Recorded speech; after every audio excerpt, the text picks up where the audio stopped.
11 o'clock, and I'm going to call to order the Electric Utility Board of Lubbock Power and Light.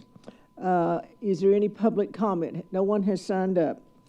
Okay, then number 3, I'm going to turn over to Mr. Butch Davis to introduce our new board member. Thank you, Chair. Fellow board members of the Electrical Utility Board and Lubbock Power and Light staff and City of Lubbock staff and employees, I want to take a few moments to announce our newest member of the Electrical Utility Board of Directors, Mrs. Rhea J. Hill, CPA. As an introduction, let me say a few words about her and her qualifications and experience. Rhea earned her Bachelor of Accountancy from New Mexico State University in Las Cruces in December of 1980. She was first licensed to practice public accounting in Texas in 1982. Her 40 years of professional service in accounting and banking includes senior tax accountant for KMG Maine Hudson in El Paso and Odessa, vice president and controller vice president, controller, cashier, and trust officer for the Permian Bank in Odessa, tax supervisor for Grant Thornton CPAs in Midland, assistant treasurer, tax manager, and pension administrator for FERS Incorporated here in Lubbock, accountant for the Neeb Group in Lubbock, financial operations manager for Hospice of Lubbock. She was the controller, vice president of finance for InsuleServe Management in Lubbock, and most recently the VP, loan administration, SVP controller, special projects director of internal audit for Platinum Bank, also known as AIM Bank, also known as First Bank and Trust in Lubbock, as she worked through those mergers and acquisitions. With Rhea's experience and her willingness to serve the citizens of Lubbock on this board, I'm certain she will be a great addition to the EUB. So help me welcome Rhea Hill.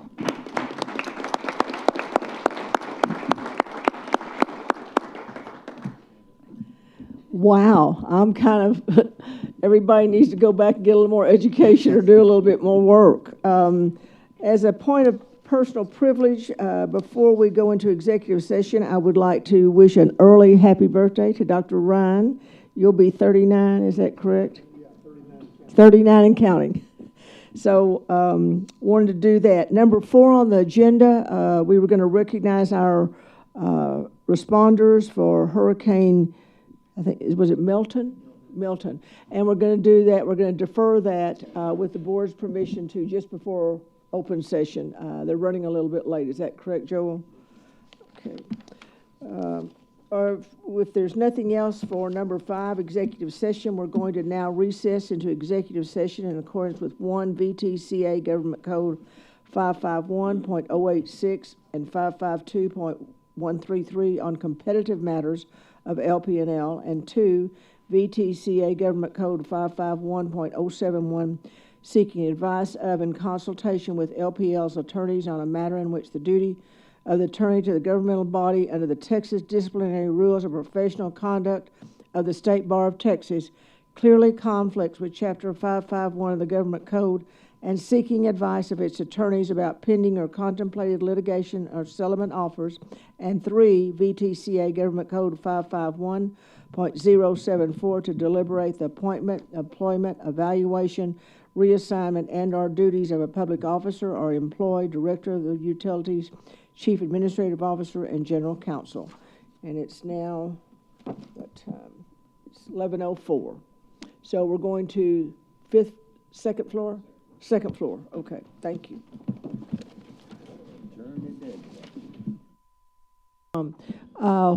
The board of the Electric Utility Board is now in open session. It's 1:31, and on the recognition on number 4, Blair, are you doing that or Joel?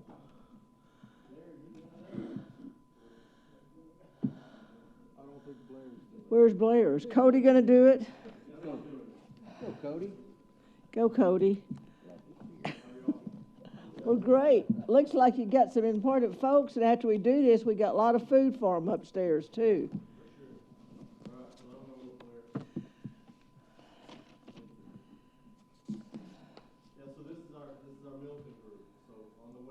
on the way home from the first hurricane, from Helene.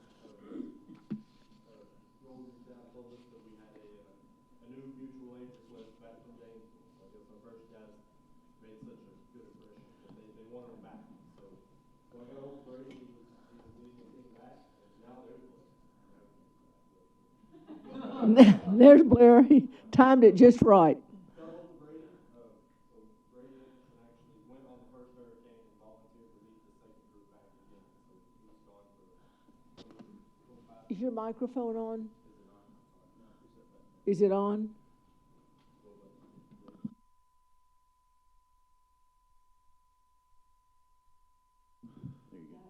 Okay, can y'all hear me now? Okay, all right. So yeah, Brady volunteered to lead them back. So we put another team together, these 15 guys, and they went back to Gainesville to help out there. So their names are listed here. Sure, yeah, come on up.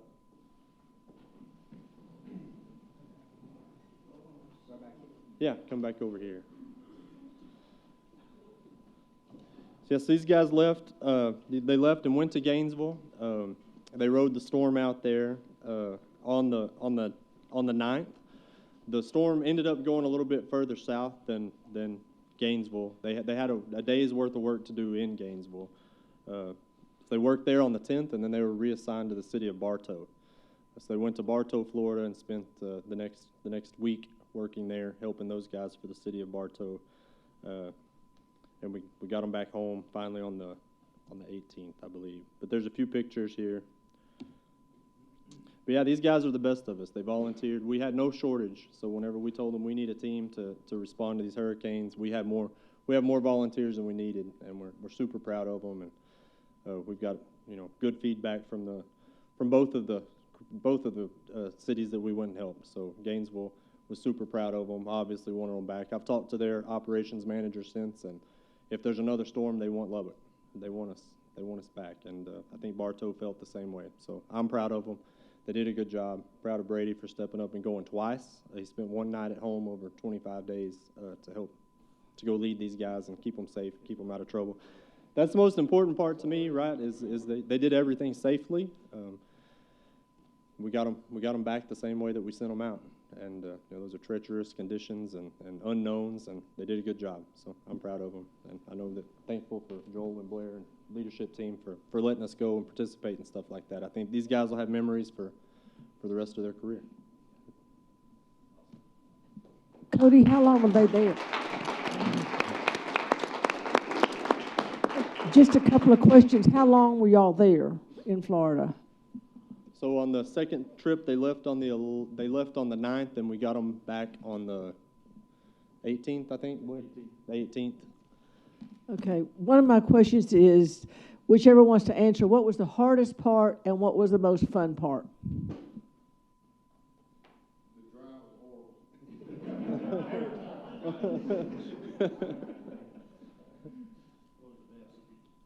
Getting people's power back on. Just seeing the people out there thanking us for getting the power back on. There's a bunch of nice people where we were at. Anthony's got a good story, if you don't mind speaking about it. Yeah, so we were tasked to pick up 4 spans of wire to get some power on the first day we got to Bartow. And then the people the very end house, the people we could get power on to that day, they just lost their daughter and a 13-year-old girl in a UTV accident. And they had all the family at the house, so they were crying. They were asking us to get their power on. And we stayed till 10 o'clock that night and got the power on. It was a good moment. I think each of y'all demonstrate the goodness of West Texas people in your heart and your expertise. So thank you for getting the electricity back on, the lights back on, and your generosity and your kindness. And we'll try and work on the drive sometime. We'll maybe have Joel drive the truck. I would like to point out there's 14 linemen and 1 mechanic standing in front of you. So Roy works for Felix, volunteered to go. So he was an integral part of the team to keep the trucks running and keep the guys doing what they do best, so. Again, thank you for, Joel, you want to add anything? We want to take a picture if we could get the board to stand up. Oh, You're not getting out of that. we'll get Cody and Blair. Felix, do you want to come in too? Come a little bit in. Come on, just scoot back. There you go.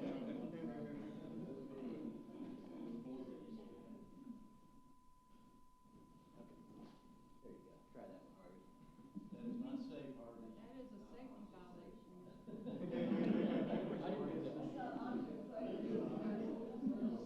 Thanks, guys. Appreciate it. Y'all go get you something to eat. Thank you, gentlemen. Let's get you all fed. Thank y'all again. Thank you.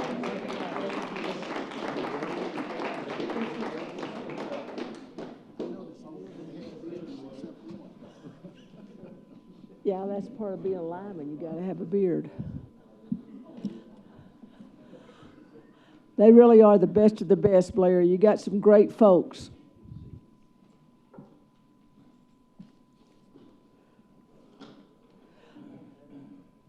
Number 9 on the agenda, we'll go to regular order of business. The minutes from the October 15th board meeting, are there any corrections or additions to those minutes? If not, I'll Yes, take a motion to Madam Chair, I approve. did find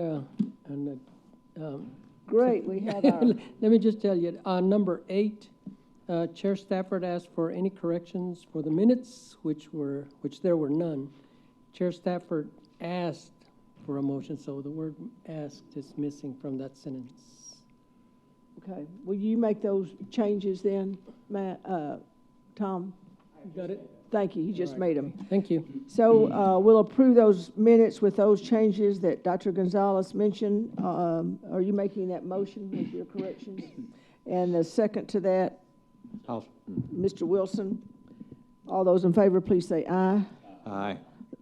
All those opposed, no. The motion carries. And let the minutes please know that Mr. Schultz has left the board meeting, but we still have a quorum. Great. Okay, Joel, are you number 10? I am. I'd like to start off by honoring our own Mr. Matt Rose. Matt, if you'd come up for a second, please, just so we can embarrass him a little bit. That's right. That's right. Matt was recognized at the American Public Power Association meeting in Louisville, Kentucky recently for 2 outstanding awards that he and his group were responsible for. He'll be sneaking up on me. They lump utilities into categories because there's over 2,000 municipal utilities across the country. So they put us in categories. Our particular category is Class B.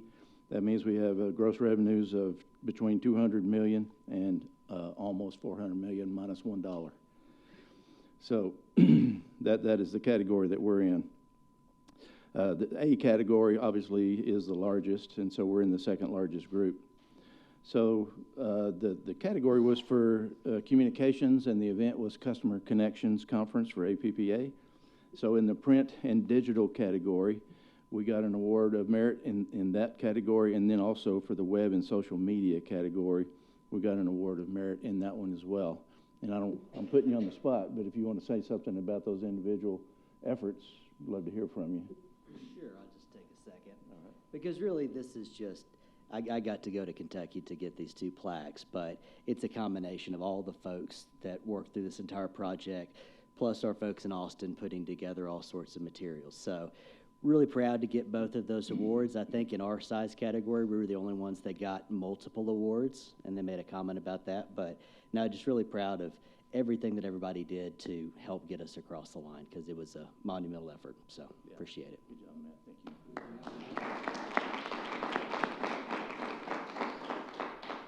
you. All right. The only other thing I pledged to talk through strategic planning. I think this is going to be my last conversation that we talk about it, but I'll just go back in time a little bit. We've held 3 strategic planning sessions, and was talking with, at our agenda study, talking with the chair about looking at what were the overlaps and how did this all kind of come together.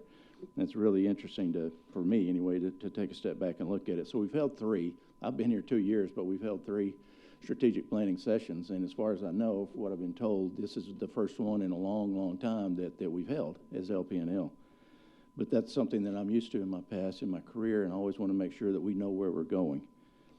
So we held the first one in the fall of 2022. And in that one, primarily we worked on doing a SWOT analysis, strengths, weaknesses, opportunities, and threats. And we worked through this with the board so that we could all kind of come to the same place at the same time. We established at that point 3 primary objectives: customer value, developer value, because that's who we were envisioning we were, as basically a kind of a resource for the developers to be able to get work done and bring more customers in. And then finally, the value to the city was another criteria that we wanted to use as an objective. We talked about creating a sustainable culture based on a theoretical concept of driving all of our numbers to 0. I'm not talking about revenue, that would be bad, but I'm talking about like accidents, NERC violations, and different things like that. Theoretically, you would want those numbers to be 0, and if you focus on that being 0, then you're in a constant state of process improvement and always wanting to get better and better. And I'll stop and kind of point out, in the fall of 2022, we envisioned that we're going to be in the ERCOT market by October of 23. And so our mindset was on this next year. We got big changes coming, and we need to start getting ourselves ready. We held a second strategic planning session in the winter of 23. In that one, we talked a lot about organizational structure and then the changes that moving into this new market, the retail market and the ERCOT market, we're going to bring. We talked about our significantly lower enterprise risk because we're no longer going to be in the power supply business. And so our risk was going to drop by roughly 2/3 and never come back. We talked about our new peer group being the investor-owned utilities.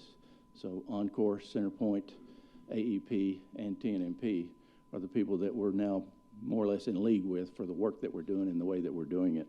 And that necessarily brings about a different kind of a mindset. We also talked about whether or not we wanted to rebrand. Did we think that the brand of LPNL was what we wanted to keep going forward in this new market scenario? And ultimately, the answer was yes. We wanted to stick with it. And we talked about also whether organizational efficiencies were available from our interactions with the city. Things like budget appropriations, my authorization limit, and we talked about board structure. Things like, is a 9-member board the right size board for an organization that we were becoming at that point in time? And the answer was we like what we've got, and really it's charter and ordinance based, so it's really hard to change. So 100% agree with that. So we held our final strategic planning session this year, and we built this, and we based it on 3 tiers of success: customer value, financial resiliency, and grid modernization were the 3 things that we came out with it. This plan became official October 1. The board officially approved it earlier on in the year, but we took it through the budget season, and it more or less became effective with the new budget that we have this year. Already, we've decreased our rates 2%, which was just right in line with what we said we wanted to do, or ahead of schedule. Actually, it is a year ahead of schedule, I think. And then Harvey's right on schedule with buying down debt that we've got. So we're coming up in this next late winter, early spring. We should be right on track with those kinds of things. You've already heard from Harvey, our CFO. You've heard from Blair, our Chief Operating Officer. We talked about performance and metrics in their specific areas. All of that is related to this new strategic plan that we have and have adopted. And you're going to hear about all these things as we go through time. As we have a need to. And fair warning, some of these metrics don't change, but maybe annually, or they're not worth reporting on much more often than that, and some things are going to be a lot more. So you'll hear different speed with which we report on our progress on this. So welcome any questions that you guys have, any redirections or concerns that you might have, but that's kind of where we stand with that. And that would be the end of my discussions on strategic planning, Madam Chair, unless there's any other questions from the board. Does anybody have any questions of Mr. Ivey? If not, thank you, Joel. We'll go on to number 11. Is that Casey? I'm sorry. Can we real quick, we got a new employee that Harvey Oh, wanted to introduce. great. I'm sorry.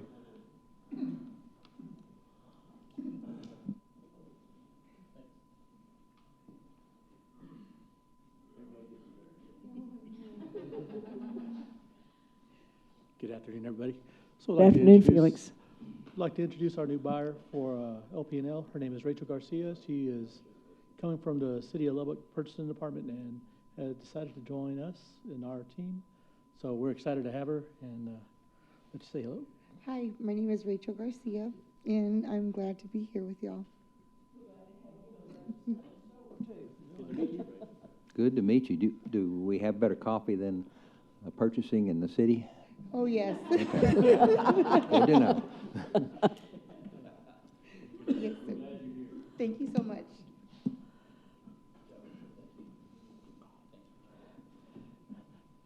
Now the money, folks. Daddy Warbucks is going to go first. Well, not quite, but but I'm just gonna mention that we had our Finance Review Committee meeting yesterday. A few of you were there, and I asked if Chairman of the Finance Review Committee, Dan Wilson, if you wanted to share some things. I'm glad to answer any questions on that, but if you want to just share Sure, a let few me hit a things. few highlights, Harvey. Just take just a second. Let's talk about the year-end financial statements, guys. Just to let you know, we ended up 129.5 million in cash. That's actually worth 186 days of cash, which is really, really good. 86.4 million in operating income, 4.14 million in PCRF revenue. And so the year-end the numbers look really good. This current fiscal year, we're looking at a $75.3 million cash position. T-cost revenue is going to be about $5 million a year. That's actually better than budget forecasted. We are going to be redeeming a 2015 revenue bond. When we do, that's going to account for about a $2.1 million savings to us when we do that. And then Joel touched on a little bit ago, we've been able to do a rate reduction of 2 to 2.5%. So that means we no longer have the highest rate between us and our competitors. So we're able to move that needle too. And so those are kind of the highlights of year-end as well as this current fiscal year. I just want to take about 30 seconds and just say, I'm really thankful for the staff that we have. I think what we're seeing is a culmination. Number one, we have a staff that has really good experience, and that experience shows through, but we also have a staff that cares. And anyone that has employees, you have to make sure those two metrics are there. Do your people have enough experience, and do they care about what they're doing so they'll stay on top of what's going on and do a good job? And we've seen throughout this year, and I think we will this next year too, even with things coming up sometimes that we don't anticipate, that we very quickly adjust and find ourselves in a financial position to be able to address and to take on the situations that come at us. We're blessed, we have good reserves, but we only have good reserves because we have good people managing what's going on.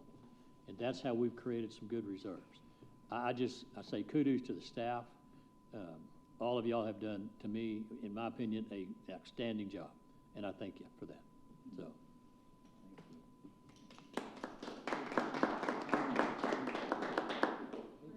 Dan pretty much covered it. Do y'all still need me? Everything's good. Okay, so we'll go through our September financials. I will say these are not audited yet, so some numbers could change, but nothing's going to change drastically. Starting with our balance sheet, we did have an increase in cash of $6.6 million. If you look at our cash flows, we had a positive cash flow in our operating activities of $2.3 million. If you remember last month, this number was a lot higher. We did get more payments in from the reps last month because we had higher billing for higher usage. We also did have some higher expenses. There were 3 pay periods paid out in September, and then we also had some a higher payable payout from August. So we just had some higher expenses netted against lower payments coming in, but still a positive cash flow, so that's good. In our cash flow from our financing activities, we had a positive cash flow of $443,000. That's going to be due to CIP spending, and that's going to be netted against some retirement of assets we had at the year end. And then our cash flow from investing activities was a positive $4 million, and that's going to be from a drawdown on bonds and CIP expenses for August and July of $3.3 million, and then the rest is going to be interest income. Now, if you look at our liabilities, you can see that we did have a decrease of $39 million in liabilities. So what Dan had mentioned is the $41.3 million in PCRF. I did talk to the auditors, and since that's no longer a function of our business, we get to remove that liability from our books. So we no longer have to carry that over, and then it was added back into our revenue. So overall, we have an increase in our net position of $41.6 million from last month. Looking at our ratios, our cash did increase from 176 days to 186 days. Our operating ratio decreased from 0.803 to 0.678. Now, the removal of the PCRF liability is affecting this because our revenue is affected so much. So if you pulled that out, we'd be, I think it was 0.801, and I expect it to stay at about 0.80 moving forward. Our current ratio went from 2.63 to 7.97. Again, that's from removing the PCRF liability. This ratio will change once all is said and done because the current bonds payable hasn't been booked to the current liabilities yet. So once that's done, the ratio will be around 4.1, 4.2, somewhere in there. Looking at our quarterly ratios, our debt to total assets stayed the same from last quarter. We didn't make any payments since then, so all of that's the same. Our debt service coverage did increase from 2.75 to 3.02, and that's going to be a function of removing the PCRF liability as well. And then our reserve requirements increased from 172% to 207%. In June, we had $107 million in cash, and now in September, we have $129. For our distribution revenue, so we see a slight decrease from August distribution revenue just because we had a decrease in usage. It started to get a little bit cooler. And then in the over-under collection line item, that's where you're going to see the PCRF liability hit the income statement. So that's going to be added back into our revenue since it was being taken out before. And you'll also see it in our operating income. So we're at $86.3 million for our operating income overall for the year. In our budget to actuals, so we came in 12% over budget in our distribution revenue. And our charges for services, which would be like all our metered revenue from the first half of the year, since we removed the PCRF liability, we are coming in at 111% for that now. T-cost revenue is coming in slightly over at 106%, and that was just because of the change of the 4CP brought us in a little bit more money than we had budgeted. The hold harmless payments coming right in at budget. Purchase power came under for the year at 87%. And then our operating expenses also came under for the year at 95%. Operating income is at 198% of budget since we did remove the PCRF liability. However, I just wanted to know what it looked like had we left that on the books, and we still would have come in slightly over budget at $45 million for the year. Does anybody have any questions for me? Thank you, Casey. All right, thank y'all. That was a good report. Harvey, are you coming back? I'll keep it short. So, just want to talk to you a little bit about the enterprise risk management. I just put this up here because this is our, these are quotes from our strategic plan for our mission, our vision, and our values. And I just highlighted certain words in there that are really important, they're key. So when we talk about something that's dependable, reliable, self-sustaining, it's forward-thinking, it's resilient. When we talk about these types of words, we talk about something that is consistent, it's repeatable, and it's achievable, and it continues down a path of success and continues to grow. So the key to that is being able to remove what we think could be negative surprises or manage those surprises. So it means looking ahead, that forward-thinking component, looking ahead, thinking, what are the things that could potentially derail us or disturb us from meeting our objectives? And so that's what enterprise risk management is essentially about. And so when we did that, the first thing we do, and I kind of had mentioned it before, always kind of maybe in a medical sense, you're trying to get a baseline of your patient.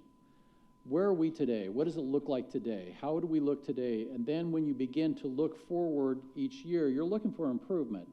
Things are going to change as the basis of the environment around you changes. So what could look really good today may not be adequate a year from now because the environment changed around you. It's not because you did anything wrong. It just simply changes. So it means an ongoing evaluative process. So what we did is our baseline was to look and analyze what are our top 10 risks, what are our biggest risks that we face today, things that could occur in certain areas that could disrupt us or derail us from our strategic plan. And we want to make sure we're consistent with that. So we did an evaluation based off of the likelihood of something occurring and the impact of that occurring. So we assigned some probabilities on the likelihood from percentages of likelihood, like 1%, like a 1 is just a 3% or less chance that something could occur in a given year, all the way up to a 5, which means 75% and above.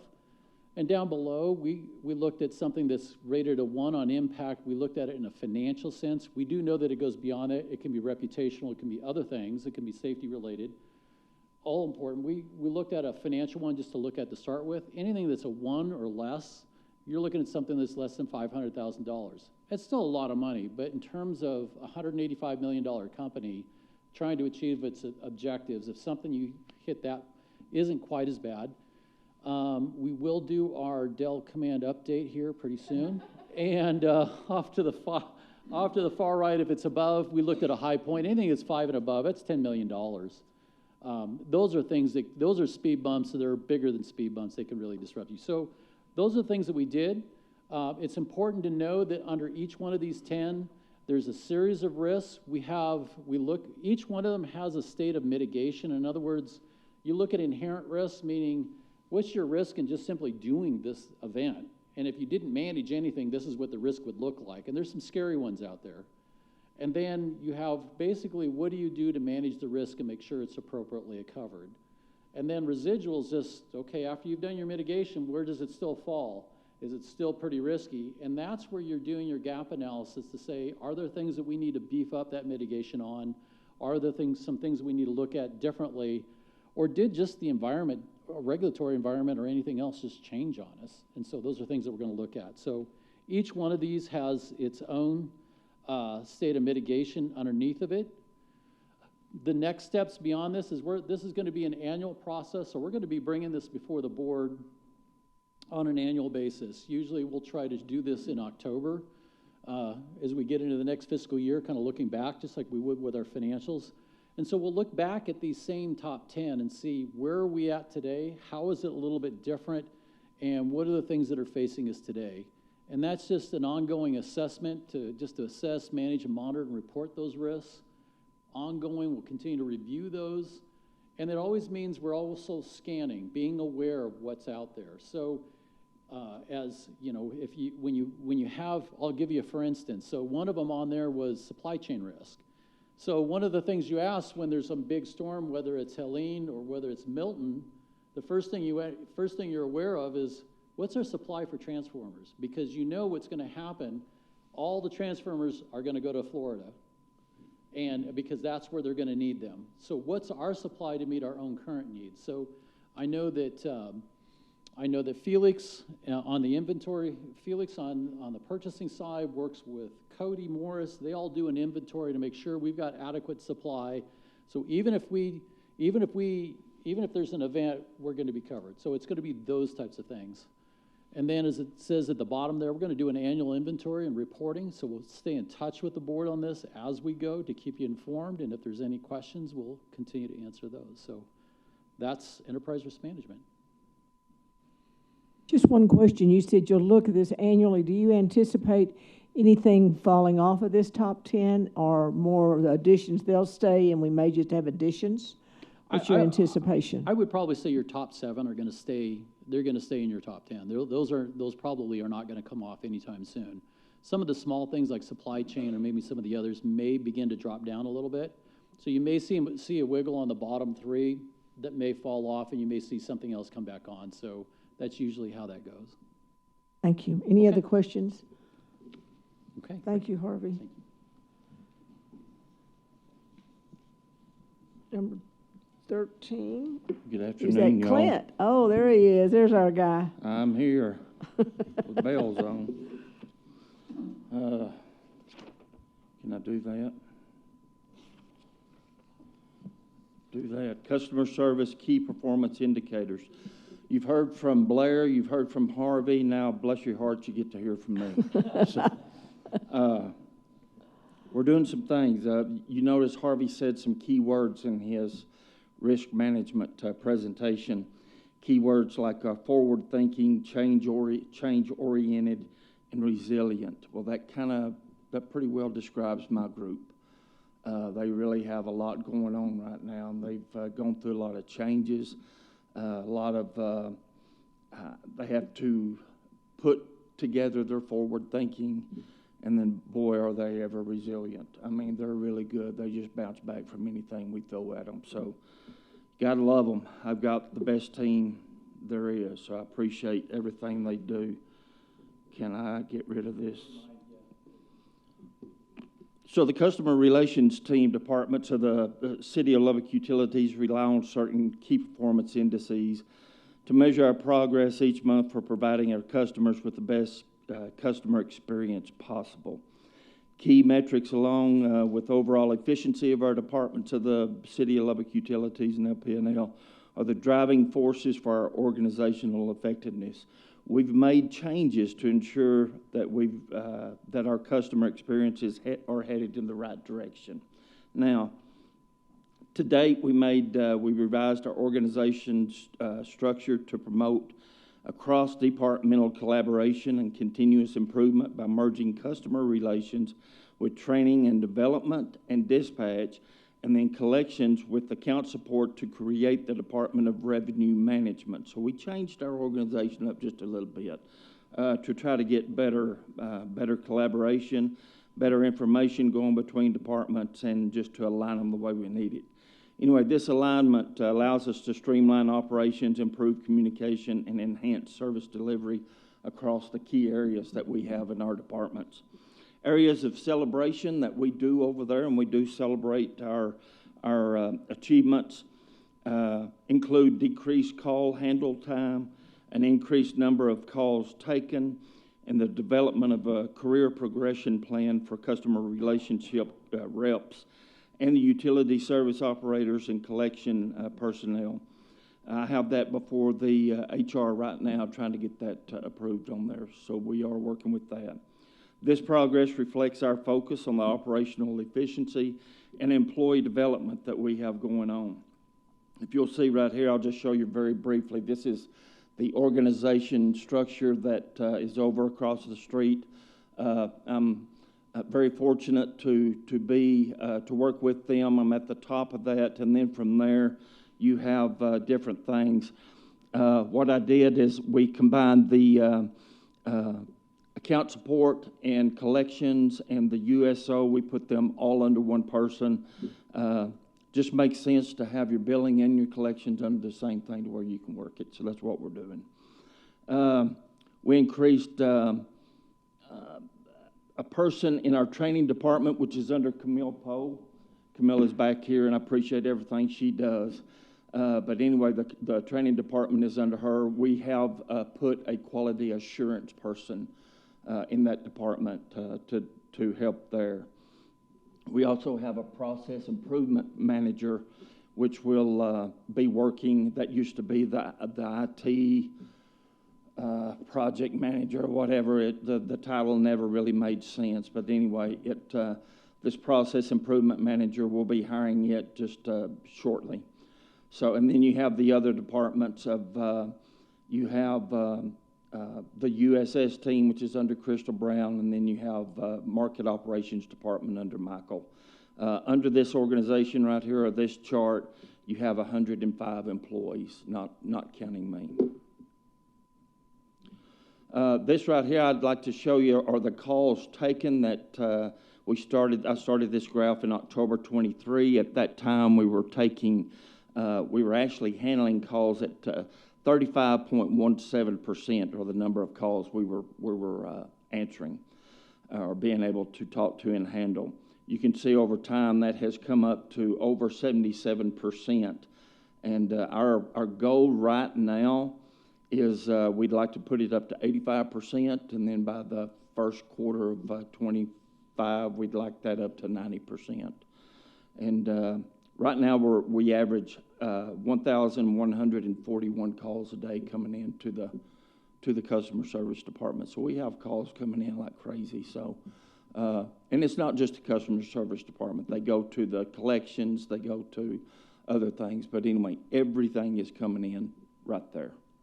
Clint, of those 1,100 calls, how would you divide those? Are they service-oriented, billing problems, water problems? Most of them have to do with asking questions about their bill. Of course, with the electric going over to retail competition, that takes care of most of those to where they have to call the retailer for that. But so it's really handling water and solid waste issues and things like that. But you know, a lot of it is new, or some of it is new service, transfer of service. You know, we're moving over here. I need a trash can over here now. So it's a lot of it has to do with that. And are we fully staffed in that? No, ma'am, we are not fully staffed. So how far down are we still? Right now, I think we have 11 that are not. Is that right? 11. I have 6 new hires in training now. Yeah. And then we have another 5 normal vacant positions, and then I have 6 temporary. Yeah. Overhire, because not temporary, but overhire positions. So total positions beside covered by temporary, how many do we need to fill? We have 5 vacant right now. We have 6 in training, so that's 11 people we do not have on the phones at this time. Okay. Once we get the 6 out of training, they'll get on the phones, and then we have another class of 5 coming in January, I believe. Is that correct? Or early February. And anyway, we try to get a little bit over that since we have those temporary positions, because we'll lose several of them. Right, I mean, you don't have never fails. 100% keeping the folks. I beg your pardon? You do lose some folks, some attrition. We do lose some folks, and that's why, you know, we're trying to do this progression plan to help out and give them, once they finish training, we'd like to give them a step up and just say, hey, congratulations, you did this. Right. This is where you get to go. Give them something to look forward to. So what is our attrition percent, do you know? For that, That's okay, just sometime get back with me on I will. attrition. Sure. Is it better than it was a year ago? You know, I would say it's better, and a lot of it has to do with the training that Camille has started and everything. We're trying to do our training from 13 weeks down to 8 to 10 weeks. This is the first class that we've had in there, so we're not sure if it's going to be 8 weeks or 10 weeks. This is the guinea pigs. I hate to call them guinea pigs, but you know what I mean. Trial, yes. This is the trial period. This is the trial class that we're going through. So we'll know if we're going 8 or 10 after this. We just want to make sure they have it. Plus, with this quality assurance coach, and we have 2 CSR2s that coach on the floor with them. So we have coaches all over the place that are helping these people get up to speed and get going, so we know what's going on with them. There are some speed bumps, but you know what? Those are just opportunities for us that we're going to jump over and we're going to cross and we'll get there. Let me tell you what, I feel so much better this year than I did last year. I feel good things in the horizon. I do sleep better at night, and it's all because of the people that are working over there. Camille and her staff, and Amy Day, Crystal, Michael. You know, they're just the best people in the world. All of our employees over there, we've got 105 rock stars over there, I guarantee you. So proud of them. So anyway, that's that. We're up to 77. We'd like to get that up to 90. The call time, this is one thing that Camille is very strict on, and I tell you, I would be honest with you, I'd really hate to be under her. I really, not in a bad way, not in a bad way, because boy, She She's makes you do the taskmaster, work. yeah. I mean, she is good. I mean, she's a very good, she motivates them. She does a good job of what she does. But anyway, you can see we've averaged anywhere from 7.5 to 8.5 minutes on calls. Camille's goal is to have those people down below 6 minutes, and we got there. And that even includes the note-taking and the stuff put in the computer after we talk to the customer. good. Some people are able right now to do it as they talk. You know, the more they do it, the better they get. So they're getting there. So anyway, we're very proud of that. This is the market operations, account support, and collection activities. What we do is we track bugs. Bugs are basically service orders that come up. If something in the system is not working correctly, the system kicks out what we call a bug. So we have to fix that bug. And these are all the ones that happen with it. Our goal, and what we've started doing this right here, the goal is to take these bugs, keep a record of them, and then increase the number that we do each time. So we're trying to get there, and we've just started this process. You know, the bugs is probably one thing that gives the market operations team heartaches. But you know what? It's a new environment over there too. So anyway, it's going to happen. I mean, new things take on new challenges, and that's what's happening there. But we are working with the market well, and we're doing what we need to there. Now, things for looking ahead. We have several strategic priorities coming up for the upcoming year. Leadership teams partnering with performance improvement, which is Renee and her group, to set measurable goals in the following areas. Ensuring reliable and dependable services by documenting those critical business functions and then addressing the inefficiencies. So we're going to be doing that and try to get everybody up to speed on where they need to be. Providing exceptional customer experiences by identifying and acting on themes from the annual customer satisfaction survey, which we will have on the website, and we're going from paper to where we have to send it out to where it's on the website and people can do it right there. Plus, we want to do an annual survey to where we know exactly what our customers think about us, and that's important to us because that's how we build and that's how we grow our people, and that's how we grow our reputation out in the city. So we're working on that. Create a positive workplace culture by monitoring and driving improvements in the employee experience. Camille, Amy, Crystal, and Michael, they continue to do things for the employees to motivate and try to keep their morale up, which is very good, and it seems to be going very well over there. Fostering employee growth and development, that's with the yearly training that we have with everybody. Plus, we have continuous, I wouldn't say yearly, we have continuous training going on over there, not only with the new class that's in there, but also CSRs, account support personnel, collections, and dispatchers. We all have the same. We have training going on all the time. Enable AI to determine the nature of calls. This is something we were on the phone with yesterday for a good while, and it's through Cooper, but we were talking about enabling, they can take our calls for a period of time. We give them to them. They have a device that listens to the calls, picks up on keywords, and then it can tell us exactly what the main calls are coming in about. So that gives us an opportunity to train and get our personnel up on that. So if most people are calling in about service, for a new service, let's say, that gives us more opportunity to train and have that information available right there for our CSRs to handle, and they can talk to get it done faster is what I'm trying to say. So anyway, we're looking at doing that. So that's a good one. We'd love to have that going, hopefully by, if it works out for us, by the first quarter of 2025 is what I'm looking at. Complete new website. Matt and his group are working on that, and Renee and her group are also working on that, which I said a while ago. The new website will include the new online survey, and it'll determine our customers' needs. So it helps us to determine where we need to go and what we need to do. So anyway, I hope this shows you the commitment to excellence that we have to our not only our employees, but the customer satisfaction. You know, the customers are why we are here. That's what we want to continue to concentrate on. And we will, from this time forward. Are there any questions? I know that was quick, but I actually, yes, I do actually, on the customer experience, okay? Does LPNL put these out? I mean, is the LPNL staff responsible for mailing the City of Lubbock utilities bill? well, Cooper mails them. We're the ones that do the bills, but Cooper mails them for us.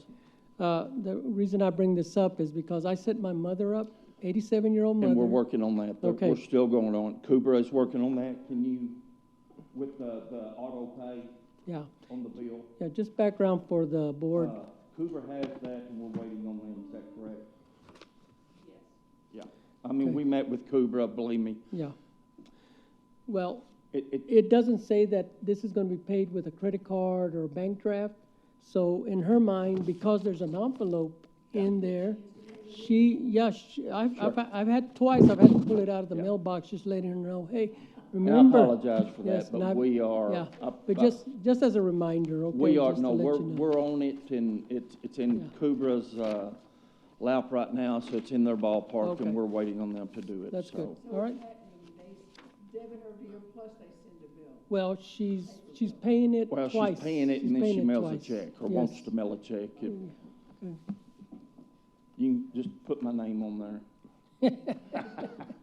All right. Now, we'll, Yeah, I didn't realize we are, that and Kubra was. believe me, I remember Yeah, that. I thought actually our people did that, but, Sure. yeah, okay. No, Cooper has to do that on their side. And it takes some, believe it or not, just putting those words on the bill takes coding the whole thing. Are there any other questions of Clint? Hey, Clint, so on the call center, how many CSRs do you have? We have 25, I think, 20, maybe Okay. 25 'Cause CSRs. I'm sitting here working numbers in my brain, and I just gained a whole new respect for you guys. Because you're getting 1,100 calls a day, you're trying to keep them to 6 minutes a call. Right. That is 110 hours of talking every day. Yeah. Wow. 110. And you go, do what? In every 24 hours, there's 110 hours of your people talking to customers. That's all they do. And I'm like, good Lord. I mean, they sit there. If I was one of your people, I wouldn't even own a stinking cell phone. I wouldn't even want to be on it after work. That's probably I just true. want to go home and close the door. That's the way some of them are. I mean, most of them sit there right through lunch and continue to do. We give them lunchtime, of Wow. course. But they go the extra mile. Stop and think about that. That's a bunch. And that's why we've always said that we're a little bit different animal. I don't think other people that are answering the phone have that volume Right. and need that knowledge base like these folks.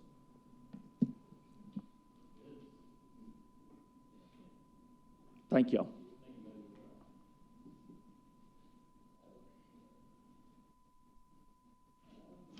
I do want to remind, before we get to the resolutions, I think, and Camille, double check this, we have a calendar inside on page 44. Christmas lunch for your folks are Friday the 13th. Is that correct? And it's not a command performance, but board members are certainly welcome to go. And if you'll see on there, it looks like the Municipal Hill Christmas lunch is on the December 4th. Is that correct, Cody? And again, board members are certainly welcome. It's not a command performance. On that calendar, did somebody change the EUB meeting to a Monday? Shouldn't it be the 17th? Is that a trick? The 17th is Tuesday. It's still the 17th. Yeah, but you have it on the 16th on that calendar. Okay, so that was a trick to see if I was reading it. And same way on city council, doesn't city council usually meet on Tuesdays? Yes. So those were, December is a trick. It's a trick. Okay. Okay, just wanted to remind that. So, Camille, your folks are that Friday the 13th, Christmas dinner for your folks, because they have to be taking calls and eating at the same time. Thank you. Anything else, anything else needs to be corrected beside those dates, okay. We have 5 resolutions that we need for our committees. It needs to be done this way. We're going to eventually make corrections to our bylaws, but Kelly, the parliamentarian, do you want to do that for us? Do you want to just come over and go through them and for appointment and confirmation of the members, chairman, and getting Eddie on the annual audit deal? Are you want to present those and then we'll do the motions?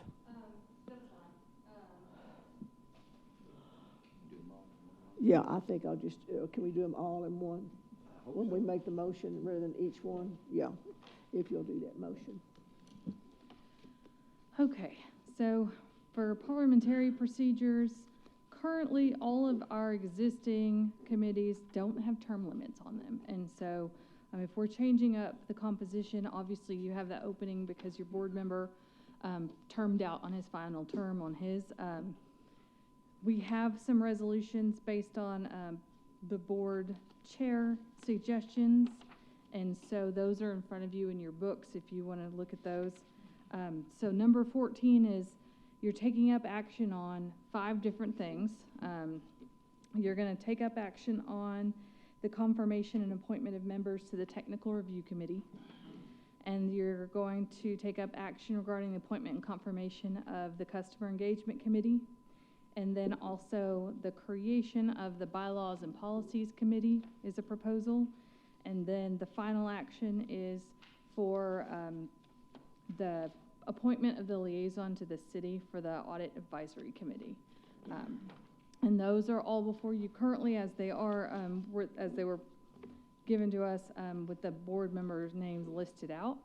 If you would like to make any changes, you can move to make a nomination from the floor. There are 5 different ways in order to do this. You can either take the motions as they are, that would fall under subsections E of the allowable rules, and you can adopt them as they are. But if you want to make changes, then you just basically propose a new nomination for the committee. It's at your pleasure. Motion to adopt them as presented in the board, all 5 of those resolutions. Chair, I will make that motion, item number 14, to approve all 5 resolutions. Is there a second? Second by Dr. Ramirez. Any discussion? All those in favor, please say aye. Aye. All those opposed, no. Motion carries. In the minutes, please note that Mr. Fields has left, so we've got 1, 2, 3, 4, 7 of us up here, I think. 1, 2, 3, 4. Yes. Okay, so the motion carries. The next thing is on the consent agenda. Does anyone wish to remove anything from the consent agenda? 15, 16, 17, and 18. All these are in the budget. It shows some are extending the terms of by 6 months, like number 16th, and all of these are in the budget. Does anyone want to make a motion to accept those 4 items for the consent agenda? Dr. Wilson has now become a Dr. Wilson. Is there a second? Dr. Ramirez seconds. All those in favor, please say aye. Aye. All those opposed, no. The motion carries. We are now adjourned.